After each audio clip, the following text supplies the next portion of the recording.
ಆತ್ಮೀಯ ರೀತಿಯಲ್ಲಿ ಅದನ್ನು ನಾವು ಧ್ಯಾನಿಸಬಹುದಾದರೆ, ನೀನು ನಾನು ಪಾಪದ ಸಂಬಳವನ್ನು ಹೊಂದಿಕೊಂಡು ಆ ಪಾತಾಳಕ್ಕೆ ಇಳಿಬೇಕಾಗಿತ್ತು. ಅದು ಗುಂಡಿ. ಅವೇನ ಬಿಡಿ.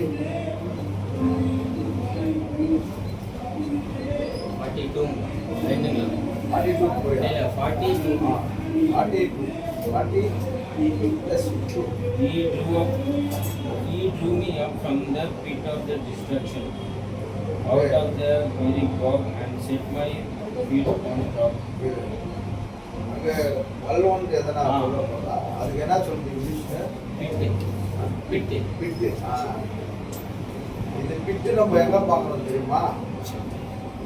பிபிஎம்பி ஆவாத கிராமத்துலலாம் என்ன பண்ணுவாங்க, தோண்டிட்டு 10 ரிங்கு போட்டுருவாங்க. வீட்டில் கொஞ்சம் ஜனம் ஜாஸ்தி இருந்தால் ஒரு 15 ரிங்கு போட்டுருவாங்க. நம்ம அங்கே வீடு கட்டணும். அந்த ஊரில் பிபிஎம்பி அலாட் இல்லை. இப்போ நமக்கு பிட்டு தேவை. ஏன்னா பிட்டுன்னா என்ன?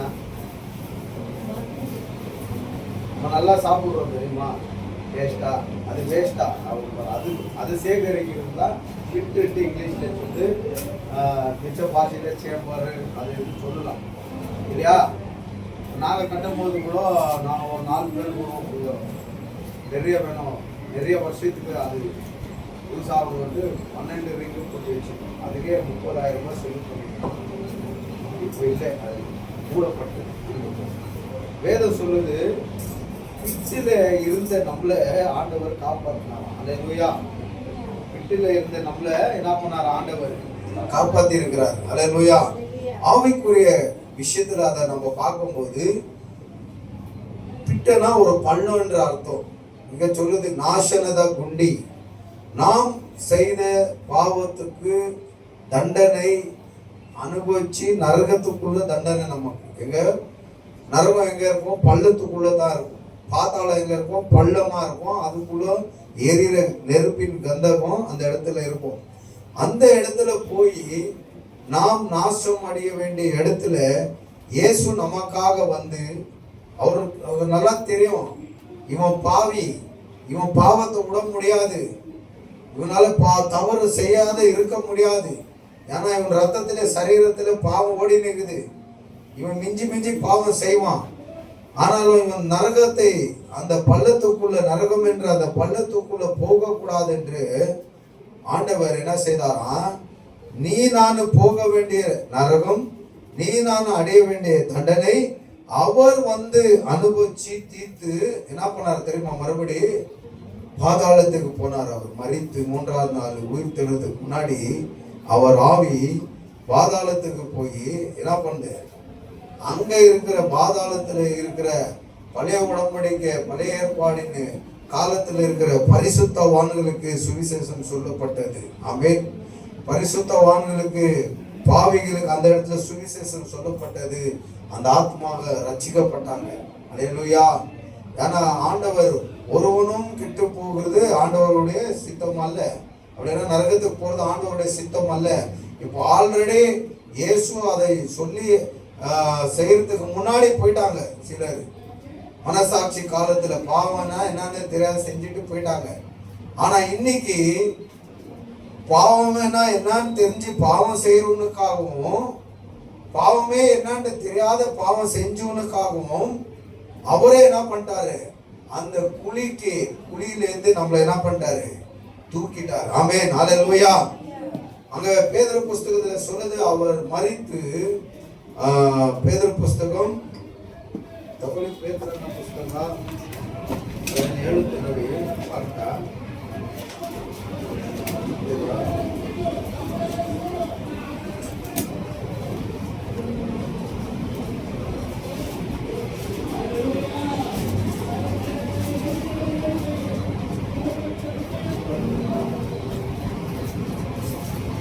ಅಧ್ಯಾಯ 1 ಪೇದರು 3ನೇ ಅಧ್ಯಾಯ 20ನೇ ವಚನ.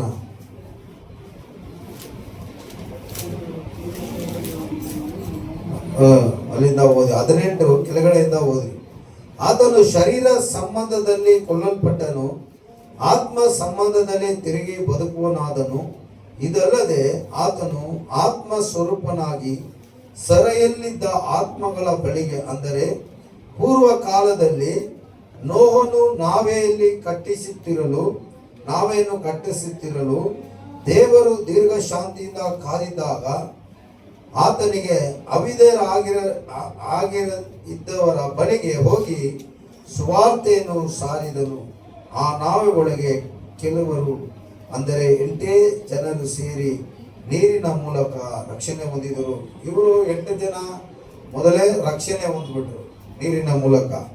ಆದರೆ ಆ ಕಾಲದಲ್ಲಿ ದೇವರ ಮಾತನ್ನು ಹೇಳಿ ಆ ಮಾತನ್ನು ಕೇಳದಿರ ತಪ್ಪು ಮಾಡಿ ಸತ್ತೋದ್ರಲ್ಲ, ಅವರೆಲ್ಲ ಪಾತಾಳಕ್ಕೆ ಹೋಗ್ಬಿಟ್ರು, ಹಳ್ಳದಕ್ಕೆ ಹೋಗ್ಬಿಟ್ರು, ಉರಿಯುವ ಬೆಂಕಿಯ ಗಂಧಕ ಅನ್ನುವಂಥ ಸ್ಥಳಕ್ಕೆ ಅವರು ಹೋದ್ರು. ಆದರೆ ನೋವ ಅವ್ರ ಫ್ಯಾಮಿಲಿ ಹೋಗಿಲ್ಲ. ಯಾಕಂದ್ರೆ ಅವರು ನೀತಿವಂತರಾಗಿದ್ರು, ನೀರಿನಲ್ಲಿ ದೀಕ್ಷೆ ಸ್ಥಾನ ತೆಗೆದುಕೊಂಡ್ರು, ಅವರು ದೇವರ ಪರದೇಶಿಗೆ ಹೋದ್ರು. ಮಿಕ್ಕಿದವರೆಲ್ಲ ಏನಾದ್ರು ಅಂದ್ರೆ ಪಾತಾಳಕ್ಕೆ ಹೋದ್ರು. ಆ ಪಾತಾಳ ಎಲ್ಲಿರುತ್ತೆ ಅಂದ್ರೆ ಅದು ಒಂದು ಹಳ್ಳದಲ್ಲಿ ಇರುತ್ತೆ. ಹಲ್ಲೆಲೂಯ. ಅಂತ ಹಳ್ಳದಲ್ಲಿ ಹೋಗಿ ಅಲ್ಲಿ ನರಕ ವೇದನೆಯನ್ನು ಅನುಭವಿಸುವವರೆಗೆ ದೇವರು ಸುವಾರ್ತೆಯನ್ನು ಸಾರಿದರು ಅಂತ ಈ ವಾಕ್ಯ ನಮಗೆ ಸ್ಪಷ್ಟವಾಗಿ ಹೇಳುತ್ತೆ. ಆ ಸುವಾರ್ತೆ ಸಾರಲ್ಪಡ್ತಲ್ಲ ಅಂತವರು ನ್ಯಾಯ ತೀರ್ಪಲ್ಲಿ ಬರ್ತಾರೆ ಯೇಸುಗೆ ಮುಂದೆ. ಅವರಿಗೆ ನ್ಯಾಯ ವಿಚಾರಣೆಯಲ್ಲಿ ದಂಡನೆ ಇಲ್ಲ. ಯಾಕಂದ್ರೆ ಅದು ಮನಸ್ಸಾಕ್ಷಿ ಕಾಲ. ಪಾಪ ಅಂದ್ರೆ ಏನು ಅಂತ ಅವ್ರಿಗೆ ಗೊತ್ತಿಲ್ಲ. ಹಲ್ಲೆಲೂಯ. ಆದ್ರೆ ಇವಾಗ ಯೇಸು ಕ್ರಿಸ್ತು ಪಾಪ ಮಾಡಿದವರಿಗೂ ಪಾಪ ಮಾಡ್ತಾ ಇರೋವರೆಗೂ, ಆವಾಗ ಮನಸ್ಸಾಕ್ಷಿ ಕಾಲದಲ್ಲಿ ಪಾಪ ಗೊತ್ತಿಲ್ದಿರೋ ಪಾಪ ಮಾಡಿದವ್ರನ್ನು ಆತನು ಗುಂಡಿ ಒಳಗಡೆಯಿಂದ ಎತ್ತಿ ಏನ್ ಮಾಡಿದಾರಂತೆ, ಬಂಡೆಯ ಮೇಲೆ ತಾನು ಜಾರಿ ಬೀಳದ ಹಾಗೆ ತಮ್ಮ ಹೆಜ್ಜೆಗಳನ್ನು ಏನ್ ಮಾಡಿದ್ದಾರೆ, ದೇವರು ಸ್ಟ್ರಾಂಗ್ ಮಾಡಿಕ್ಕಿದ್ದಾರೆ. ಆಮೇಲೆ ಹಲ್ಲೆಲೂಯ. ಬಂಡೆ ಅಂದ್ರೆ ಏನು? ಯಾಕೆ ಬಂಡೆಯ ಮೇಲೆ ತನ್ನ ಕಾಲುಗಳನ್ನು ನಿಲ್ಲಿಸಿ ಅವ್ರು ಹತ್ ಕಡೆ ಜಾರಿ ಬೀಳದಿರಂಗೆ ಸ್ಟ್ರಾಂಗ್ ಆಗಿ ನಿಲ್ಲಿಸಿದ್ದಾರೆ. ಬಂಡೆ ಅಂದ್ರೆ ಏನು ಅಂದ್ರೆ, ಬಂಡೆ ಅಂದ್ರೆ ಯೇಸು. ಹಲ್ಲೆಲೂಯ. ಸಭೆ ಅಂದ್ರೆ ಆತನು ತನ್ನ ರಕ್ತದಿಂದ ಏನ್ ಮಾಡಿದ್ದಾರೆ, ಅದನ್ನು ತಗೊಂಡಿದ್ದಾರೆ. ಬೆಲೆ ಕೊಟ್ಟು ಆತನ ಪರಿಶುದ್ಧ ರಕ್ತಕ್ಕೆ ಬೆಲೆ ಕಟ್ಟಕ್ಕಾಗಲ್ಲ. ಅಂತ ರಕ್ತವನ್ನು ಸುರಿಸಿ ನಿಮ್ಮನ್ನು ನನ್ನನ್ನು ಏನ್ ಮಾಡಿದ್ದಾರೆ, ಅದನ್ನು ತೆಗೆದುಕೊಂಡಿದ್ದಾರೆ. ಹಲ್ಲೆಲೂಯ. ತೆಗೆದು ಬಂಡೆಯ ಮೇಲೆ ನಿಲ್ಲಿಸಿದ್ದಾರೆ. ಹಂಗಂದ್ರೆ ಸಭೆಗೆ ಅಸ್ಥಿವಾರ ಯೇಸುವಾಗಿರ್ತಾರೆ. ಯಾವ ಮನುಷ್ಯನು ಇರಕ್ಕೆ ಸಾಧ್ಯ ಇಲ್ಲ. ಆ ಅಸ್ಥಿವಾರ ಅಂದ್ರೆ ಯೇಸು. ಆ ಯೇಸು ಅಂದ್ರೆ ಬಂಡೆ. ಅದಕ್ಕೆ ಯೇಸು ಹೇಳುತ್ತಾರೆ ಪೇತ್ರನನ್ನು ನೋಡಿ, ಬಂಡೆಯ ಮೇಲೆ ಕಟ್ಟಿದಂತ ಮನೆ ಸ್ಟ್ರಾಂಗ್ ಆಗಿರುತ್ತೆ. ಗಾಳಿ ಬರುತ್ತೆ, ಮಳೆ ಬರುತ್ತೆ, ಸುನಾಮಿ ಬರುತ್ತೆ, ಅದೇನಾಗಲ್ಲ, ಒಡೆದು ಹೋಗಿ ಬೀಳುವುದಿಲ್ಲ. ಆದ್ರೆ ಮರಳಿನ ಮೇಲೆ ಕಟ್ಟಿದಂತ ಮನೆ ಗಾಳಿ ಬೀಸುತ್ತಲೇ, ಮಳೆ ಸುರಿದು ಸುನಾಮಿ ಬೀಸುತ್ತಲೇ ಅದು ಬಿದ್ದು ಹೋಗುತ್ತೆ. ಆದ್ರೆ ಬಂಡೆಯ ಮೇಲೆ ಕಟ್ಟಿದಂತ ಮನೆ ಅದು ಯಾವತ್ತೂ ಬಿದ್ದು ಹೋಗೋದಿಲ್ಲ. ಇದು ಈ ಬಂಡೆಯ ಮೇಲೆ ನನ್ನ ಸಭೆಯನ್ನು ಕಟ್ಟುತ್ತೇನೆ ಅಂತ ಯೇಸು ಸ್ವಾಮಿ ಪೇತ್ರನನ್ನು ನೋಡಿ ಹೇಳಿದ್ರು. ಆಮೇನ್. ಅವಾಗ ನಾವು ಸಭೆಯಾಗಿ ಕಟ್ಟಲ್ಪಡ್ತಾ ಇರೋದು ಶರೀರದ ರೀತಿಯಲ್ಲ, ಆತ್ಮೀಯ ರೀತಿಯಲ್ಲಿ ನಾವು ಕ್ರಿಸ್ತನ ಮೇಲೆ ಆಧಾರವಾಗಿ ಕಟ್ಟಲ್ಪಡ್ತಾ ಇದ್ದೇವೆ. ಹಲ್ಲೆಲೂಯ. ನಾವು ಕ್ರಿಸ್ತನು ಅಸ್ಥಿವಾರ, ಅದೇ ಬೇಸ್ಮೆಂಟ್ ಕ್ರಿಸ್ತನಾಗಿ ಇರುವುದರಿಂದಾನೇ ಈ ಸಭೆ ಇಲ್ಲಿವರೆಗೂ ನಡ್ಕೊಂಡು ಹೋಗ್ತಾ ಇದೆ. ಹಲ್ಲೆಲೂಯ. ಅರ್ಥ ಆಯ್ತಾ? ನಾವು ಒಂದು ವೇಳೆ ಕ್ರಿಸ್ತನು ಬೇಸ್ಮೆಂಟ್ ಆಗಿ ಇದ್ದಿದ್ರೆ ಯಾವತ್ತೂ ಈ ಸಭೆ ಬಿದ್ದು ಹೋಗ್ತಾ ಇತ್ತು. ಅದನ್ನೇ ಹೇಳ್ತಾರೆ, ಈ ಸಭೆಯನ್ನು ಬಂಡೆಯ ಮೇಲೆ, ನನ್ನ ಬಂಡೆಯ ಮೇಲೆ ಈ ಸಭೆಯನ್ನು ಕಟ್ಟುತ್ತೇನೆ. ಆಮೇನ್. ಹಂಗಂದ್ರೆ ಯೇಸು ಕ್ರಿಸ್ತು ಫೌಂಡೇಶನ್ ಆಗಿದ್ದಾರೆ. ಈ ಬಿಲ್ಡಿಂಗ್ ಇಷ್ಟು ದೊಡ್ಡದು ನಿಂತೈತಂದ್ರೆ ಇದಕ್ಕೆ ಕಾರಣ ಯಾವ್ದಂದ್ರೆ ಇಲ್ಲಿರೋ ಪಿಲ್ಲರ್ಸ್ ನೋಡಿ, ಇಲ್ಲೊಂದು ಪಿಲ್ಲರ್ ಇದೆ, ಈ ಗೋಡೆ ನಾವು ತೆಗೆದಿದ್ದೇವೆ. ಹಲ್ಲೆಲೂಯಾ. ಇಲ್ಲೊಂದು ಪಿಲ್ಲರ್ ಇದೆ, ಇಲ್ಲೊಂದು ಪಿಲ್ಲರ್. ಈ ಪಿಲ್ಲರ್ ಅಲ್ಲ ಇಲ್ಲ ಅಂದ್ರೆ ಬಿಲ್ಡಿಂಗ್ ಬಿದ್ದೋಗುತ್ತೆ. ಅದೇ ತರಾನೇ ಸಭೆ ಅನ್ನೋದು, ನೀನು ನಾನು ಸಭೆಯಾಗಿ ಕೂಡಿರೋದು, ಈ ಆರಾಧನೆಗಳನ್ನು ನಡೆಸ್ತಾ ಇರೋದು, ಈ ಚರ್ಚನ್ನು ನಡೆಸ್ತಾ ಇರೋದು ಯೇಸು ಕ್ರಿಸ್ತನ ಆ ಪಿಲ್ಲರ್ ಆಗಿ ನಮಗೆ ಸಪೋರ್ಟ್ ಆಗಿಲ್ಲ ಅಂದಿದ್ರೆ ಈ ಸಭೆ ಒಂದೇ ವರ್ಷನೋ 2 ವರ್ಷದಲ್ಲೋ ಏನಾಗ್ಬಿಡ್ತಾ ಇತ್ತು, ಬಿದ್ದು ಹೋಗ್ಬಿಡ್ತಾ ಇತ್ತು. ಹಲ್ಲೆಲೂಯಾ. Praise the Lord. ಅದು ಬಿದ್ದು ಹೋಗುವುದಕ್ಕೆ ವಿಷಯಗಳೇ ಸೈತಾನನ ಕಾರ್ಯವಾಗಿದೆ. ಅವನು ಕಾದಿರೋದೇ ಬೀಳಿಸ್ಬೇಕು ಅಂತಾನೆ. ಒಂದು ಸೇವಕರನ್ನು ಪಾಪ ಎಬ್ಬರಿಸ್ತಾನೆ, ಸೇವಕರಿಗೆ ಪಾಪವನ್ನು ಎಬ್ಬರಿಸಿ ಅವನ ಸಾಕ್ಷಿಯನ್ನು ಕಳೆದುಕೊಂಡು ಹೋಗುವ ಹಾಗೆ ಮಾಡಿ ಆ ಸಭೆಯನ್ನು ಬೀಳಿಸಕ್ ನೋಡ್ತಾನೆ. ಆದರೇನು ಆ ಸಭೆ ಕ್ರಿಸ್ತನ ಮೇಲೆ ಕಟ್ಟಿರುವುದರಿಂದ, ಅದು ಸ್ಟ್ರಾಂಗ್ ಆಗಿರುವುದರಿಂದ ಅವನು ಎಂತ ಪಾಪವನ್ನು ಮನುಷ್ಯನಲ್ಲಿ ಬರೆಸಿದ್ರೇನು ಆ ಸಭೆ ಬಿದ್ದು ಹೋಗೋದಿಲ್ಲ. ಹಲ್ಲೆಲೂಯ. ಯಾಕಂದ್ರೆ ಆ ಸಭೆ ಅಂತ ಹೇಳುವಂತ ಜನ ಅವರು ಒಂದು ವೇಳೆ ಪಾಪ ಮಾಡಿದ್ರೇನು ದೇವರು ಅವ್ರನ್ನ ಏನ್ ಮಾಡ್ತಾ ಇದ್ದಾರೆ, ಬಿಗಿಯಾಗಿ ಹಿಡಿದುಕೊಂಡಿದ್ದಾರೆ. ಆಮೇಲೆ ಆ ಗೋಡೆಯನ್ನು ಬಿಗಿಯಾಗಿ ಪಿಲ್ಲರ್ ಹೇಗೆ ಹಿಡಿದುಕೊಂಡಿದೆಯೋ ಅದೇ ರೀತಿ ದೇವರು ನಿನ್ನನ್ನು ನನ್ನನ್ನು ಹಿಡಿದು ಕಾಯ್ತಾ ಇದ್ದಾನೆ. ಇಲ್ಲ ಅಂದ್ರೆ ಆ ಸಭೆ ಯಾವಾಗ ಬಿದ್ದು ಹೋಗ್ತಾ ಇತ್ತು. ಆಮೇಲೆ ಇವತ್ತು ನೀನು ನಾನು ನರಕ ವೇದನೆಯನ್ನು ಅನುಭವಿಸಬೇಕಾಗಿತ್ತು. ನೀನು ನಾನು ಪಾತಾಳದಲ್ಲಿ ಗೋಳಾಟವಾಗಿ ಕಟಕಟನೆ ಹಲ್ಲು ಕಡಿಯುವ ಪರಿಸ್ಥಿತಿಯಲ್ಲಿ ಇರಬೇಕಾಗಿತ್ತು. ಯೇಸು ಏನು ಮಾಡ್ದ, ನೀನು ನಾನು ಅಂತ ಪರಿಸ್ಥಿತಿಗೆ ಹೋಗಬಾರದಂತ ತಾನು ತನ್ನ ಮರಣದ ಮೂಲಕ ಆತನು ಸತ್ತು ನಂಬುವರಾದ ನಮ್ಮನ್ನು ನಾವು ಸತ್ತು ಆತನೊಂದಿಗೆ ಸತ್ತಿದ್ದು ನಾವಲ್ಲ, ಯೇಸುನೇ. ಪುನರ್ಸ್ಥಾನ ಹೊಂದಿದ್ದು ಯೇಸುನೇ. ಆದ್ರೆ ನಂಬಿಕೆ ಮೂಲಕ ನಮ್ಮನ್ನು ಆತನೊಟ್ಟಿಗೆ ಸಾಯಿಸಿ ಆತನೊಟ್ಟಿಗೆ ಉಣಿಸಿ ಆತನ ಹೇಗೆ ಮೂರನೇ ದಿನ ಜೀವಂತವಾಗಿ ಎದ್ದು ಬಂದರೋ ಅದೇ ರೀತಿ ನಿನ್ನನ್ನು ನನ್ನನ್ನು ಆತ್ಮೀಯ ರೀತಿಯಲ್ಲಿ ನಂಬುವರಾದ ನಿನ್ನನ್ನು ನನ್ನನ್ನು ಆತ್ಮೀಯ ರೀತಿಯಲ್ಲಿ ಆತನು ಪುನರ್ಸ್ಥಾನ ಹೊಂದಿಸಿದ್ದಾನೆ. ಇದು ಆಮೇನ್ ಅಂತ ಹೇಳೋದು ಅರ್ಥ ಆಯ್ತರ ನಿಮ್ಗೆ? ಅರ್ಥ ಆಗಿಲ್ವಾ? ಯೇಸು ನೀನು ನಾನು ಆ ಗುಂಡಿ ಒಳಗೆ ಹೋಗಿ ನೋಡಿ, ಒಂದು ವಾಕ್ಯ ಓದನ ಇಲ್ಲಿ. ಲೂಕ 13ನೇ ಅಧ್ಯಾಯ ತೆಗೆದುಕೊಳ್ಳಿ.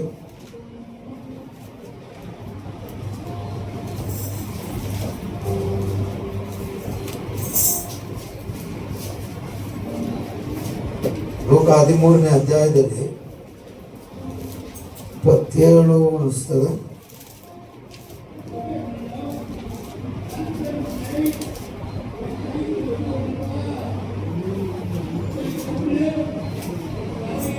ಓದಿ, 27ರಿಂದ ಓದಿ, 28ರಿಂದ ಓದಿ. ಅಬ್ರಹಾಮನು, ಈಸಾಕ, ಯಾಕೋಬ ಇವರು ಮತ್ತು ಎಲ್ಲಾ ಪ್ರವಾದಿಗಳು ದೇವರ ರಾಜ್ಯದಲ್ಲಿ ಇರುವುದನ್ನು ನಿಮ್ಮನ್ನು ಮಾತ್ರ ಹೊರಗೆ ಹಾಕುವುದನ್ನು ನೀವು ನೋಡುವಾಗ ನಿಮಗೆ ಗೋಳಾಟವು ಕಟಕಟನೆ ಹಲ್ಲು ಕಡಿಯನವು ಇರುವುದು. ಹಲ್ಲೆಲೂಯ. ಗೋಳಾಟವು ಕಟಕಟನೆ ಹಲ್ಲು ಕಡಿಯುವುದು ಎಲ್ಲಿ ಇರುತ್ತೆ ಅಂದ್ರೆ ಪಾತಾಳದಲ್ಲಿ ಇರುತ್ತೆ. ಪಾತಾಳದಲ್ಲಿ ಇರುತ್ತೆ. ಯಾಕಂದ್ರೆ ಆ ಸೌಕಾರ ಬಗ್ಗೆನೂ ಆ ಭಿಕ್ಷುಕ ಬಗ್ಗೆ ಮೊದಲೇ ಯೇಸು ಸ್ವಾಮಿ ಹೇಳಿರ್ತಾರೆ. ಭಿಕ್ಷುಕ ದೇವರ ರಾಜ್ಯಕ್ಕೆ ಬಂದ, ಸೌಕಾರನು ಪಾತಾಳದಲ್ಲಿ ಹೋದ, ಅಲ್ಲಿ ಗೋಳಾಟವು ಕಟಕಟನೆ ಹಲ್ಲು ಕಡಿಯುವ ಪರಿಸ್ಥಿತಿಯಲ್ಲಿ ಅವನು ಹೋಗಿ ಸಿಕ್ಕಿಕೊಂಡ. ಅದು ಹಳೆ ಒಡಂಬಡಿಕೆ. ಹಲ್ಲೆಲೂಯ. ಅವನಿಗೆ ಸತ್ಯ ಗೊತ್ತಿಲ್ದಿರ ಇದ್ದ, ಅವನು ಹೋಗ್ಬಿಟ್ಟ ಅಲ್ಲಿ. ಆದ್ರೆ ಯೇಸು ಸ್ವಾಮಿ ಹೊಸ ಒಡಂಬಡಿಕೆ ಕಾಲದಲ್ಲಿ ಯೇಸು ಹೇಳ್ತಾರೆ, ಆತನು ಸತ್ತು ಮೂರನೇ ದಿನ ಜೀವಂತವಾಗಿ ಎದ್ರಲ್ಲ, ಎದ್ದು ಆತ್ಮ ಸಮೇತ ಆತನು ಪಾತಾಳಕ್ಕೆ ಹೋದ. ಅಲ್ಲಿ ಹೋಗಿ ಈ ಸೌಕಾರನಿಗೂ ದೇವರು ಸುವಾರ್ತೆ ಸಾರಿದ್ರು. ಅವನು ಅಲ್ಲಿ ನಂಬುದ. ಅಲ್ಲಿ ನಂಬುದ್ರಿಂದ ಅವನು ರಕ್ಷಣೆ ಹೊಂದಿಕೊಂಡ. ಆದ್ರೆ ಇನ್ನ ಅಲ್ಲೇ ಇದ್ದಾನೆ, ಇನ್ನು ಅವರೆಲ್ಲ ಅಲ್ಲೇ ಇದ್ದಾರೆ. ಆ ರಕ್ಷಣೆ ಎಲ್ಲಿ ಬರುತ್ತೆ ಅಂದ್ರೆ ನ್ಯಾಯ ತೀರ್ಪಲ್ಲಿ ಅವನು ಬಂದು ಮುಂದೆ ನಿಂತ್ಕೊಂತಾನೆ. ಅವಾಗ ಅವನ ನ್ಯಾಯ ತೀರ್ಪು ಏನಾಗಿರುತ್ತೆ ಅಂದ್ರೆ, ಅವನು ಪಾಪ ಮಾಡ್ದ ಅಂತ ಅಲ್ಲಿ ಬೈಬಲಲ್ಲಿ ಹೇಳಿಲ್ಲ. ಅವನು ಒಬ್ಬನ ನೋಡಿ ಕೂಡ ಕನಿಕರಿಸಿಲ್ಲ ಅಂತ ಹೇಳಿದ್ರು. ಅದು ತಿಳಿದಿರ ಮಾಡಿದಂತ ತಪ್ಪು. ಅಂತ ತಪ್ಪಿಗೆ ದೇವರು ಕ್ಷಮಾಪಣೆ ಕೊಟ್ಟೇ ಕೊಡ್ತಾರೆ. ಹಲ್ಲೆಲೂಯಾ. ಅಲ್ಲಿರೋರಿಗೆಲ್ಲ ದೇವರು ಸುವಾರ್ತೆ ಹೇಳ್ಬಿಟ್ಟು ಬಂದಿದ್ದಾರೆ. ಆಮೇನ್. ಆದುದರಿಂದ ನೀನು ನಾನು ಅಲ್ಲಿ ಹೋಗಿ ದಂಡನೆಯನ್ನು ಅನುಭವಿಸಬೇಕಾಗಿತ್ತು. ಆ ದಂಡನೆಯನ್ನು ಯೇಸು ಅನುಭವಿಸಿ ತೀರಿಸಿ, ಯೇಸು ಹೇಗೆ ಸತ್ತು ಮೂರನೇ ದಿನ ಜೀವಂತವಾಗಿ ಎದ್ದು ಬಂದ್ರು, ಅದೇ ರೀತಿ ನಾವು ವಿಶ್ವಾಸದಲ್ಲಿ ಸತ್ತು ಮೂರನೇ ದಿನದಲ್ಲಿ ಜೀವಂತವಾಗಿ ಎದ್ದು ಬಂದಿದ್ದೇವೆ ಅಂತ ಅರ್ಥ. ಆಮೇನ್. ಇದಕ್ಕೆ ನಾವೇನು ಮಾಡಿಲ್ಲ, ಆಮೇನ್ ಅಂತ ನಂಬಿದ್ರಿ, ಎಲ್ಲವೂ ಯೇಸು ಸ್ವಾಮಿ ಮಾಡಿ ಮುಗಿಸಿದ್ದಾರೆ. ಯಾಕಂದ್ರ ಅವರು ಬರುವುದಕ್ಕೆ ಮುಂಚೆ ತಂದೆಯಾದ ದೇವರು ಹೇಳಿದ ಮಾತು ಒಂದೇ ಮಾತೆ, ಒಬ್ಬರೂ ಕೆಟ್ಟು ಹೋಗ್ದಿರಾ ಎಲ್ಲ ನಿತ್ಯ ಜೀವ ಪಡೆದುಕೊಳ್ಬೇಕು. ಎಲ್ಲರೂ ಹಂಗಂದ್ರೆ ಪಾತಾಳದಲ್ಲಿ ಇರುವವರು ಸೇರಿಸಿ. ಪಾತಾಳ ಅನ್ನುವುದು, ನರಕ ಅನ್ನುವುದು ಮನುಷ್ಯನಿಗಾಗಿ ದೇವರು ಸಿದ್ಧ ಮಾಡಿಲ್ಲ, ಅದು ಸೈತಾನನಿಗೂ ಆತನ ದೂತರಿಗೆ ಮಾತ್ರನೇ ಸಿದ್ಧ ಮಾಡಿದ್ದ ಜಾಗ. ಹಲ್ಲೆಲೂಯಾ. ಆದ್ರಿಂದ ಆ ಜಾಗಕ್ಕೆ ಒಬ್ರು ಹೋಗಿ ನಾಶ ಹೊಂದಬಾರ್ದಂತ ಕ್ರಿಸ್ತನು ಮರಣ ಹೊಂದಿ ಅಲ್ಲಿದ್ದು ಹಳೆ ಯೇಸು ಹೊಸ ಒಡಂಬಡಿಕೆ ಕಾಲಕ್ಕೆ ತರುವುದಕ್ಕೆ ಮುಂಚೆ ಯೇಸು ಅಲ್ಲಿ ಹೋಗಿ ಅಲ್ಲಿದ್ದವ್ರಿಗೂ ದೇವರ ಮಾತನ್ನು, ರಾಜ್ಯವನ್ನು ಹೇಳಿ ಬಂದರು. ಆಮೇನ್. ಅವಾಗ ಅಲ್ಲಿರೋರೆಲ್ಲ ಕಾಪಾಡಲ್ಪಡ್ತಾರೆ ಅಂತ ಅರ್ಥ ಅದು. ಆಮೇನ್. ಒಬ್ಬರು ಹೋಗೋದಿಲ್ಲ ನರಕಕ್ಕೆ, ಎಲ್ಲರೂ ಕಾಪಾಡಲ್ಪಡ್ತಾರೆ. ಆಮೇನ್. ಅದೇ ವಾಕ್ಯ ಹೇಳುತ್ತೆ, ನನ್ನನ್ನು ನಾಶನದ ಗುಂಡಿ ಒಳಗೆಯಿಂದ ಎತ್ತಿ ಏನ್ ಮಾಡಿದ್ರು ಯೇಸು ಸ್ವಾಮಿ? ಬಂಡೆ ಅಂದ್ರೆ ಯಾರು? ಯೇಸುನೇ ಬಂಡೆ.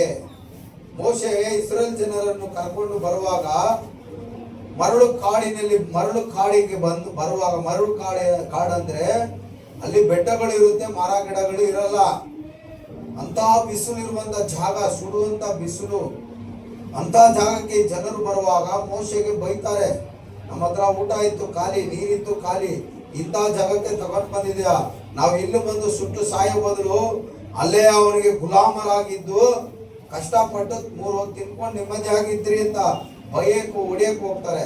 ಅವಾಗ ಮೋಶೆ ಪ್ರಾರ್ಥನೆ ಮಾಡುವಾಗ ದೇವರು ಹೇಳ್ತಾರೆ, ಅಲ್ಲಿ ಒಂದು ಬಂಡೆ ಕಾಣಿಸ್ತದಲ್ಲ, ಆ ಬಂಡೆಗೆ 3 ಸತಿ ನೀನು ಕೋಲಿಂದ ಕಟ್ಟು, ಅದರಿಂದ ನೀರು ಬರುತ್ತೆ. ಆ ಬಂಡೆನೇ ಕ್ರಿಸ್ತನಾಗಿದ್ದಾನೆ. ಆಮೇನ್.